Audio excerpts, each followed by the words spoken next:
April 17, 1964, Ford unveils a car so affordable, so stylish, and so fast that Americans literally stormed dealerships to get one. In just 24 hours, they sold 22,000 cars, and by the end of the first year, over 418,000 Mustangs were on the road. But this wasn't just a new model, this was a cultural earthquake that rewired American society forever. Picture yourself in 1965. At 22 years old, you bought a Wimbledon white Mustang convertible for $2,614. That car didn't just change your transportation, it changed your identity. For the first time, a young man could afford a sports car that made a statement. You drove it to college, to your first job, to your wedding. That Mustang represented freedom, independence, and possibility. You're about to discover how one car transformed everything. How we buy cars, how we think about youth, how we express rebellion, and how America sees itself. Some of these impacts will shock you. Others will make you see every Mustang on the road in a completely new light. By 1964, American car culture was stuck in neutral. Detroit built cars for families. Big, heavy, practical sedans and wagons. Young buyers wanted something different. Something that reflected their energy, their optimism, their desire to stand out. But Detroit had a problem. Cars were expensive to develop, and young buyers didn't have much money. The industry assumed you had to choose affordable or exciting, never both. Ford was bleeding money on failed projects. The Edsel disaster cost them $250 million. The Falcon was practical but boring. Meanwhile, Chevrolet's Corvette was exciting but expensive at $4,252. Young buyers were left out of the performance market entirely. The Mustang wasn't just a gamble, it was a corporate Hail Mary, and if it failed, Ford risked losing an entire generation of buyers to imports and competitors. Instead, the Mustang did the unthinkable. It created a new market segment, redefined American youth culture, and changed how the world sees American cars. Let's count down how it rewired American culture forever. Number 10, the sales phenomenon. Number 10, the Mustang created the greatest sales phenomenon in automotive history. 22,000 cars sold on the first day. That's one car every 4 seconds during business hours. Picture the chaos. Dealerships with lines around the block, customers camping overnight for test drives, salesmen working 16-hour days. Some dealers ran out of cars by noon and had to turn away hundreds of buyers. In Chicago, a dealer sold his demo model to a customer who refused to leave without a Mustang. In San Francisco, 2 customers got into a bidding war over the last red convertible on the lot. In New York, a dealer had to call police to manage the crowds. The numbers were staggering. 418,812 Mustangs sold in the first year, smashing every automotive sales record. To put that in perspective, it took Corvette 10 years to sell that many cars. But here's what made it revolutionary. These weren't just car sales, they were cultural statements. Every Mustang buyer was rejecting the status quo and embracing a new American dream. The success created a feeding frenzy. General Motors scrambled to respond. Chrysler panicked. American Motors desperately tried to compete. Suddenly, every automaker needed a pony car to survive.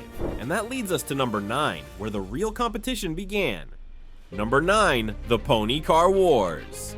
Number 9, the Mustang launched the pony car wars that defined the 1960s. Before the Mustang, sports cars were either expensive exotics or basic economy cars with racing stripes. The Mustang created an entirely new category: affordable, stylish, performance-oriented cars for young buyers. General Motors struck back in 1967 with the Camaro. Chrysler countered with the Challenger in 1970. American Motors launched the Javelin. Suddenly, every manufacturer was chasing the Mustang formula. Picture the scene in 1967. Everywhere you look, Mustangs dominate the roads. Chevy guys are furious. GM scrambles a response. The Camaro arrives with aggressive styling and big block power. The pony car wars weren't just about sales, they were about identity. Mustang buyers saw themselves as pioneers. Camaro buyers wanted raw power. Challenger buyers chose distinctive style. Each car attracted a different tribe of American youth. The numbers tell the story. Sales of pony cars topped 2 million annually by the late 1960s. An entire segment that didn't exist before 1964 suddenly represented 15% of the American car market. But what began as fun escalated into something darker: the horsepower wars. And at number 8, the Mustang went from affordable cruiser to street weapon. Number 8, the Mustang triggered the horsepower arms race that nearly destroyed the muscle car era. The original 1964.5 Mustang came with a modest 164 horsepower 289 V8, peppy but hardly dangerous. By 1968, you could order a Mustang with a 428 Cobra Jet engine, producing 335 horsepower. The escalation was swift and relentless. Every manufacturer joined the arms race. Camaro got the 396 big block, Challenger got the 446 pack. Mustang responded with the Boss 429, stuffing a NASCAR engine into a street car. Picture yourself in 1969. You're 19 years old, making $3,000 per year, and you can walk into a Ford dealer and buy a 375 horsepower Mustang Boss 302 for $3,588. No credit check, no safety training, no questions asked. The results were predictable and tragic. Insurance companies started refusing coverage for young drivers with muscle cars. Accident rates soared. Parents' groups demanded action. The government threatened regulation, and by 1971, insurance costs for a young male driving a high-performance Mustang could exceed the car payment. The horsepower wars had priced their target customers out of the market. The muscle car era ended not with government regulation, but with economic reality. The Mustang had created a monster it couldn't control. But at number 7, an even bigger monster was lurking. The oil crisis that nearly killed American performance forever. Number 7, surviving the oil crisis. Number 7, the Mustang survived the oil crisis by betraying everything it stood for. October 1973, OPEC declares an oil embargo. Gas prices quadruple overnight. Lines at gas stations stretch for blocks. The sign says, "No fuel today." Your Mach 1 guzzles premium at 10 miles per gallon. Suddenly, that Mustang is worthless. Ford faced an impossible choice: kill the Mustang or completely reinvent it. They chose reinvention, and it nearly destroyed the nameplate's reputation. The 1974 Mustang II was smaller, weaker, and powered by 4-cylinder engines. The base engine produced just 88 horsepower, less than half the original 1964.5 model. Performance fans felt betrayed. Car magazines called it an embarrassment. But here's the twist: it worked. The Mustang II sold 385,993 units in its first year, proving that Americans still wanted the Mustang image, even without the performance. Ford had learned a crucial lesson. The Mustang wasn't just about horsepower, it was about aspiration. Young buyers wanted to feel special even if their car couldn't outrun a Volkswagen Beetle. The Mustang II kept the nameplate alive during the darkest period in American automotive history. Without it, there would be no Mustang today. Ford betrayed its performance roots to save the brand. Critics called the Mustang II an embarrassment, but for Ford, survival mattered more than pride. And at number 6, Hollywood would rescue the Mustang's image in spectacular fashion. Number 6, Hollywood's hero car. Number 6, the Mustang became Hollywood's hero car, starring in more movies than any other automobile. The 1968 movie Bullitt changed everything. Steve McQueen's Highland Green Mustang GT 390 Fastback chasing a Dodge Charger through San Francisco created the greatest car chase in cinema history. 10 minutes and 53 seconds of pure automotive poetry. But Bullitt was just the beginning. Gone in 60 Seconds made Eleanor, a 1967 Mustang Fastback, the most famous movie car ever. Need for Speed brought Mustang action to a new generation. Ford v Ferrari reminded audiences of Mustang's racing heritage. Hollywood loved Mustangs because they looked fast standing still. The long hood, short deck proportions screamed performance. The galloping horse logo suggested freedom and power. Directors could communicate character and attitude with a single shot of a Mustang.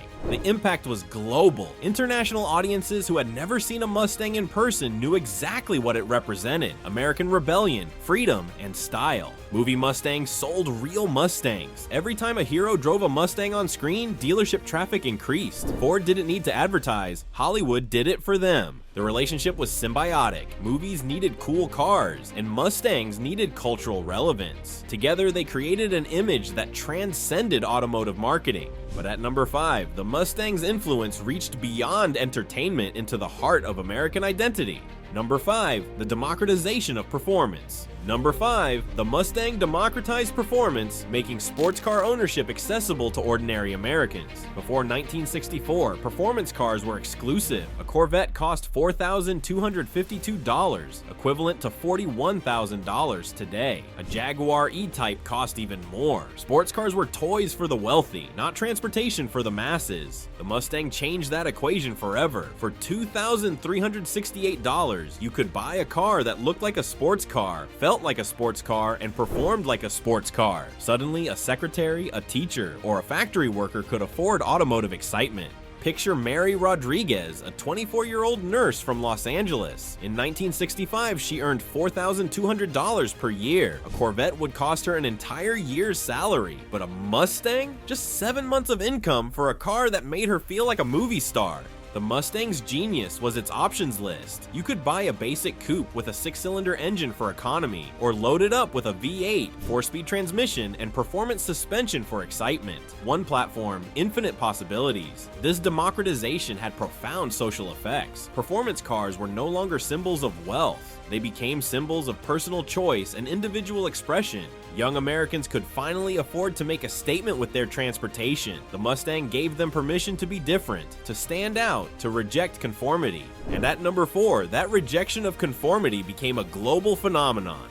Number 4, America's export muscle. The Mustang became America's export muscle, spreading American car culture worldwide. For 50 years, Ford sold Mustangs only in North America. The rest of the world watched American movies, listened to American music, and dreamed of American cars they couldn't buy. That changed in 2015 when Ford launched the Mustang globally. Picture a Mustang roaring through the streets of Munich, Sydney, Tokyo. For the first time ever, Ford sold it worldwide. The results were staggering. By 2016, the Mustang became the world's best-selling sports coupe, outselling European rivals in their home markets. Germans bought Mustangs instead of BMWs. Australians chose Mustangs over Holdens. The global success proved something remarkable. American automotive culture had conquered the world. The Mustang represented freedom, individualism, and rebellion, values that resonated across cultures and continents. In China, young professionals bought Mustangs to stand out from the crowd of luxury sedans. In Europe, enthusiasts chose Mustangs for their distinctive American character. In Australia, muscle car fans finally had access to authentic American performance. The Mustang's global success validated 50 years of cultural influence. Movies, music, and media had created worldwide demand for an authentically American driving experience. Ford had accidentally created America's greatest cultural export, not just a car, but an attitude, a lifestyle, a statement of independence. But at number 3, the Mustang's influence reached even deeper into American society. Number 3, the Youth Revolution vehicle. Number 3, the Mustang became the official vehicle of the Youth Revolution, symbolizing generational change in America. The 1960s weren't just about cars. They were about young Americans rejecting their parents' values and creating their own identity. The Mustang became the perfect symbol of that rebellion. Your parents drove a 1962 Ford Galaxy, big, conservative, practical. You drove a 1965 Mustang, compact, stylish, exciting. The contrast wasn't accidental, it was intentional rebellion. The Mustang appeared at civil rights marches, anti-war protests, and rock concerts. It wasn't just transportation, it was a banner of freedom, a declaration of independence from the establishment. Think about it, the Mustang at Woodstock, the Mustang at drag strips, the Mustang in protest convoys. It wasn't just a car, it was a statement that young Americans were different from their parents. By the 1970s, 3 out of 10 young Americans either owned or wanted a Mustang. It was the second most recognizable car in America after the Volkswagen Beetle. But the Mustang's rebellion was uniquely American, optimistic, individualistic, and performance-oriented. While European youth drove small, economical cars, American youth drove cars that celebrated power and freedom. The generational divide was visible in every driveway, parents in full-size sedans, kids in pony cars. The Mustang didn't just transport young Americans, it announced their arrival as a cultural force. And at number 2, that cultural force became something even more powerful. Number 2, the car of rebels and outsiders. Number 2, the Mustang became the car of rebels and outsiders, representing American individualism at its finest. From civil rights marches to rock concerts, the Mustang was always in the frame. It wasn't just a car, it was a banner of freedom, a symbol of resistance to conformity. Picture the scene. A young African-American woman drives her Mustang to a voter registration drive in Mississippi, 1965. The car represents more than transportation. It represents economic progress, social mobility, and the right to participate in American prosperity. Or imagine a long-haired musician loading his guitar into a Mustang Fastback, heading to a gig in San Francisco, 1967. The car embodies the counterculture, young, rebellious, and unapologetically American. The Mustang attracted outsiders because it was accessible rebellion. You didn't need wealth or connections, just $2,400 and the courage to be different. By the 1970s, the Mustang had become more than a car. It became a symbol of rebellion against authority, conformity, and the establishment. Police officers drove Mustangs. Protesters drove Mustangs. The car transcended political boundaries, but rebellion was just the surface. At its core, the Mustang represented something deeper, the American belief that individuals should have choices, that personal expression matters, that freedom includes the right to be different. The Mustang didn't create American individualism, it gave it wheels. And that brings us to number 1, the most profound way the Mustang changed America forever. Number 1, saving Ford and American auto industry. Number 1, the Mustang saved Ford from bankruptcy and proved that American automakers could still innovate. By 1964, Ford was in serious trouble. The Edsel failure had cost $250 million. Market share was declining. Imports were gaining ground. The company needed a miracle. The Mustang was that miracle. In its first year, the Mustang generated $1.1 billion in revenue and $400 million in profit. Those profits funded Ford's recovery and financed future product development. But the impact went beyond Ford. The Mustang's success proved that American automakers could still create desirable, innovative products. It restored confidence in Detroit's ability to compete with imports and respond to changing consumer preferences. Picture the alternative timeline. Ford fails in 1965. General Motors and Chrysler struggle without competition. The American auto industry collapses a decade earlier, leaving the market to imports. The Mustang prevented that scenario. Its success kept Ford alive, maintained competition in the American market, and preserved hundreds of thousands of automotive jobs. The 2005 retro Mustang repeated the miracle. Ford was again struggling financially, and the new Mustang generated crucial profits and positive publicity. The car sold over 160,000 units in its first year, outselling the Camaro and Challenger combined. Ford banked so heavily on the Mustang that without it, the company might not have survived long enough for its recovery in the 2010s. The Mustang didn't just save Ford, it saved American automotive credibility, the modern legacy. Today, the Mustang continues to evolve while maintaining its core identity. The 2024 Mustang still offers the same formula that worked in 1964: affordable performance, distinctive styling, and endless customization options. But the biggest shock came in 2020. The Mustang Mach-E, Ford's first electric SUV to wear the Mustang name. Purists were outraged. How dare Ford put the galloping horse on an electric crossover? The controversy proved the Mustang's cultural power. No other car nameplate could generate such passionate debate about brand identity and automotive heritage. The Mach-E's success, over 39,000 sold in its first year, proved that the Mustang brand transcends specific vehicle types. It's not about the engine or the body style. It's about the attitude, the independence, the refusal to accept ordinary. Ford's decision to electrify the Mustang name signals the brand's confidence in its cultural relevance. In a world moving toward electric vehicles, the Mustang will lead the charge, just as it led the pony car revolution 60 years ago. The pattern repeats. When American automotive culture needs reinvention, the Mustang shows the way. Cultural aftermath. The Mustang created the pony car wars, survived the oil crisis, became a movie legend, and saved Ford from financial ruin twice. But its greatest achievement was proving that cars could be more than transportation.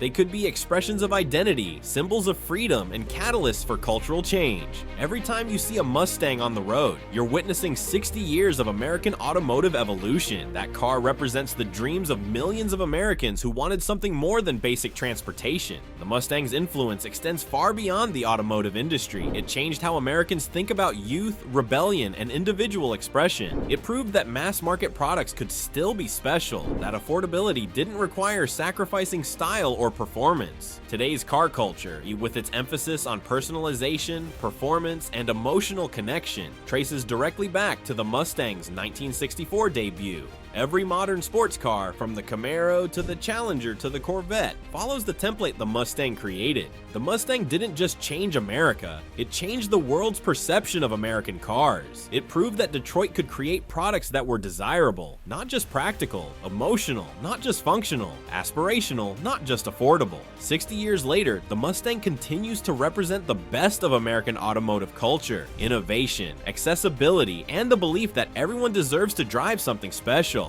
The next time you see a Mustang, whether it's a pristine 1965 convertible or a brand new Mach-E, remember that you're looking at more than a car. You're seeing a piece of American history, a symbol of cultural revolution, and proof that great ideas can change the world. The Mustang story isn't over. As the automotive industry transitions to electric power and autonomous driving, the Mustang will continue to evolve while maintaining its core mission, giving ordinary people access to extraordinary experiences.